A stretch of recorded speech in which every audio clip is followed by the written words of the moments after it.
Assalamu alaikum wa rahmatullahi wa barakatuh. C'est la partie 4 du chapitre 10 courant alternatif sinusoïdal de la classe SVSG. À la fin de cette vidéo, l'étudiant sera capable de comparer le courant électrique circulant dans un circuit RLC en série à la tension alternative sinusoïdale entre ces bornes.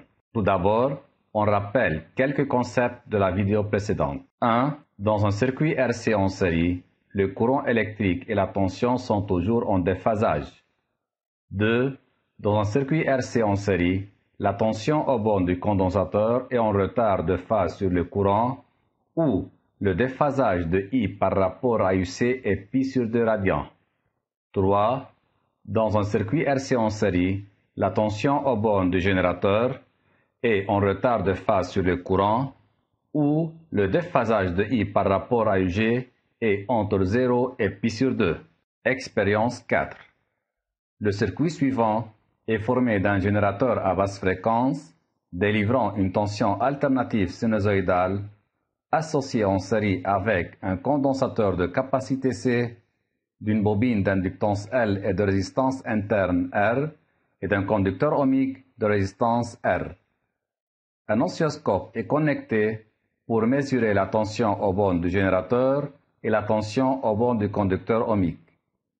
Ou la voie 1 est branchée pour mesurer la tension UAM aux bornes du générateur et la voie 2 est branchée pour mesurer la tension UDM aux bornes du conducteur ohmique. Et les oscillogrammes montrent les deux tensions. Dans cette expérience, on veut varier la fréquence du générateur à basse fréquence à partir d'une fréquence supérieure à 20 Hz. Dans ce cas, on observe que la tension UDM, qui représente la tension aux bornes du conducteur ohmique et qui est l'image du courant électrique, atteint le maximum avant la tension UAM, qui est la tension aux bornes du générateur, c'est-à-dire le courant est en avance de phase sur la tension.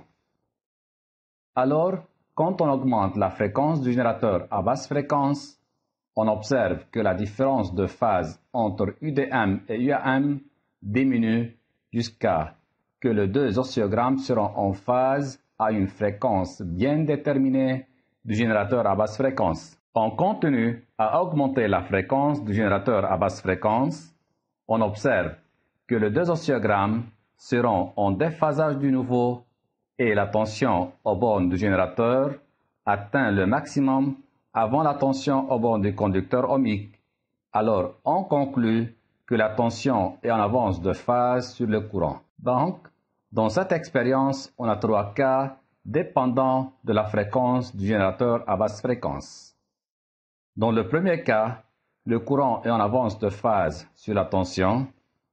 Dans le deuxième cas, le courant et la tension sont en phase.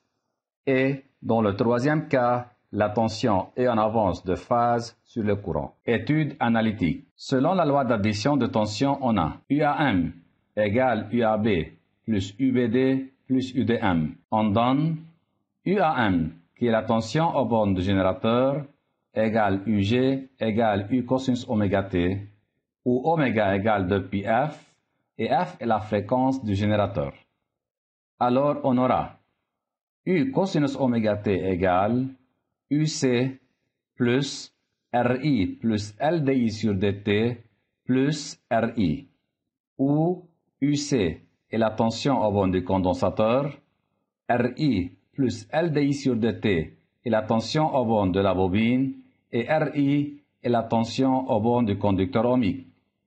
Alors l'équation sera U cosinus oméga T égale UC plus LDI sur DT plus R plus petit r I, où I égale dQ sur dt égale Q', dI sur dt égale Q seconde et UC égale Q sur C. En remplaçant I, dI sur dt et UC par leur expression dans l'équation, on obtient une équation différentielle qui régit la fonction de la charge Q. Alors l'équation sera U cosinus oméga T égale Q sur C plus R plus petit r Q' plus L Q seconde, qui peut s'écrire sous la forme Q seconde plus R plus petit r sur L Q prime plus 1 sur LC Q égale U sur L cosinus oméga t, qui représente l'équation différentielle qui régit la variation de la charge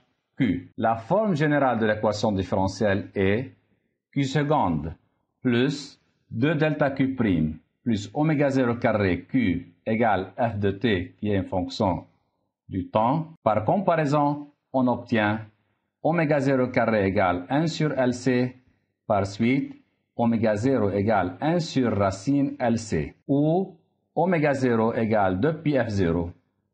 Donc, f0 sera égal à oméga 0 sur 2 pi égale 1 sur 2 pi racine LC, qui est la fréquence propre du circuit LC. En revenant à l'étude expérimentale, on peut déduire que pour f plus petit que f0, le courant est en avance de phase sur la tension UG. Pour f égale f0, le courant et la tension sont en phase. Et pour f est plus grand que f0, la tension est en avance de phase sur le courant circulant dans le circuit. Comparaison entre f et f0.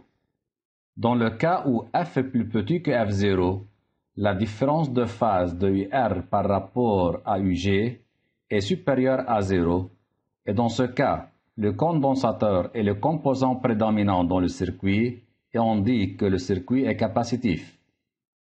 Dans le cas où f égale f0, la différence de phase de UR par rapport à UG est 0, et dans ce cas, le conducteur ohmique est le composant les prédominants dans le circuit et on dit que le circuit est résistif. Alors que dans le cas où f est plus grand que f0, la différence de phase de UR par rapport à UG est plus petit que 0 et dans ce cas, la bobine est le composant prédominant dans le circuit et on dit que le circuit est inductif. Résonance d'intensité. Comme vous avez vu que pour f égale f0 égale 1 sur 2 pi racine LC, la tension aux bornes du générateur et la tension aux bornes du conducteur ohmique sont en phase, alors UG et I sont en phase. Pour f égale f0 égale 1 sur 2 pi racine LC, ce phénomène est appelé résonance d'intensité. Alors, dans le cas de résonance d'intensité, UR et UG sont en phase, l'amplitude du courant électrique qui circule dans le circuit est maximale de valeur IM0 égale UG max sur R total, et le graphe représentant la variation de l'intensité du courant électrique en fonction de la fréquence est représenté par le graphique suivant, où la valeur maximale du courant atteinte est pour F égale F0. Conclusion. Un circuit RLC en série soumis à une tension alternative sinusoïdale de fréquence F et F0 est la fréquence propre du circuit LC, alors pour F égale F0, on a le phénomène de résonance d'intensité. Dans ce cas, l'amplitude du courant est maximale, c'est-à-dire IM égale IM0, alors on obtient une résonance d'intensité. I et UG sont en phase, et la phase de I par rapport à UG est 0 radian, la phase de I par rapport à UC est pi sur 2 radian, la phase de I par rapport à UL est moins pi sur 2 radian, et la phase de UL par rapport à UC est pi radian. L'effet de L et C est annulé, alors UC plus LDI sur dt égale à 0, alors l'équation différentielle sera UG égale R plus petit r I. Pour F est plus petit que F0, l'amplitude de l'intensité du courant est plus petite que celle du cas de la résonance d'intensité, c'est-à-dire IM1 plus petit que IM0, et l'intensité du courant I présente une avance de phase sur la tension UG, l'effet de la capacité C est prédominant.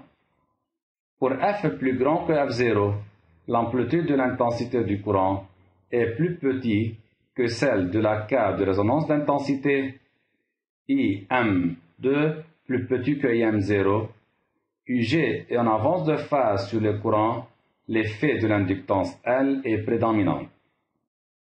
Application 4.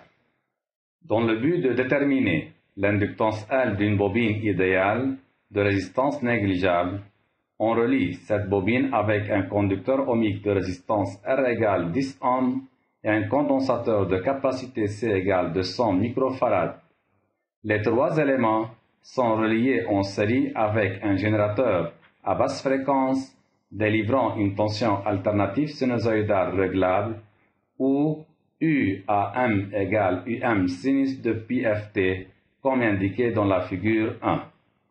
Le circuit est parcouru par un courant alternatif sinusoïdal I.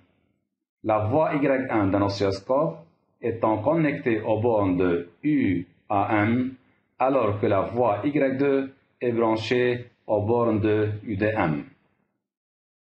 On donne R égale 10 ohms, C égale 200 microfarads, la tension UAM égale UM sinus de πft.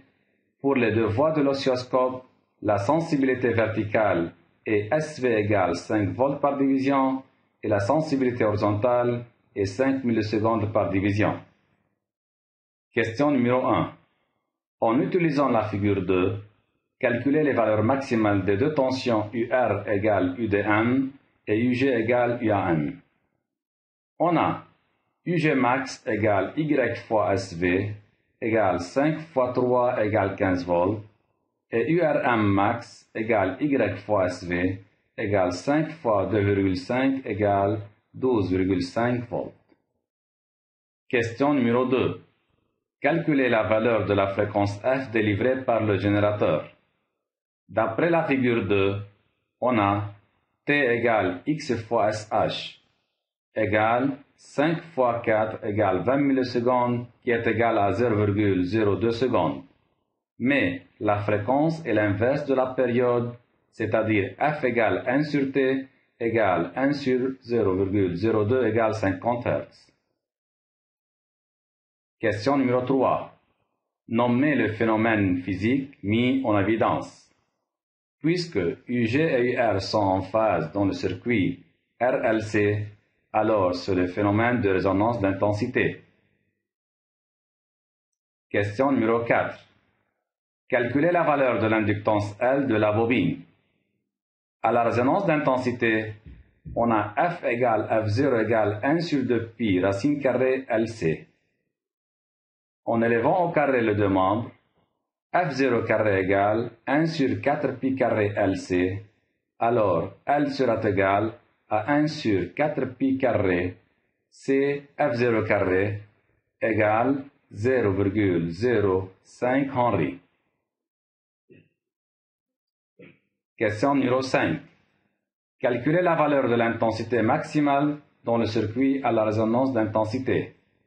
À la résonance d'intensité, le circuit RLC devient résistif, alors UG max sera égal à UR max, c'est-à-dire UG max égale RI max, par suite I max sera égal à UG max sur L, égale 15 sur 10, égale 1,5 ampères.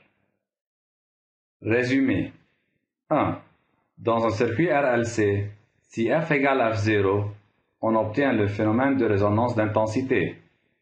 L'amplitude de l'intensité du courant est maximale, c'est-à-dire IM égale IM0, I et UG sont en phase, et la différence de phase de I par rapport à UG est 0 radian, la différence de phase de I par rapport à UC est π sur 2 radians, et la différence de phase de I par rapport à UL est moins π sur 2 radians. 2. Dans un circuit RLC, si F est plus petit que F0, l'amplitude de l'intensité du courant est inférieure que celle dans le cas de la résonance d'intensité, IM1 plus petit que M0, le courant I est en avance de phase sur UG, c'est-à-dire l'effet de la capacité C est prédominant. 3. Dans un circuit RLC, si F est plus grand que F0, l'amplitude de l'intensité du courant est inférieure que celle dans le cas de la résonance d'intensité, c'est-à-dire IM2 plus petit que M0, UG est en avance de phase sur le courant I, alors l'effet de l'inductance L est prédominant. C'est la fin de la partie 4. Merci pour votre attention.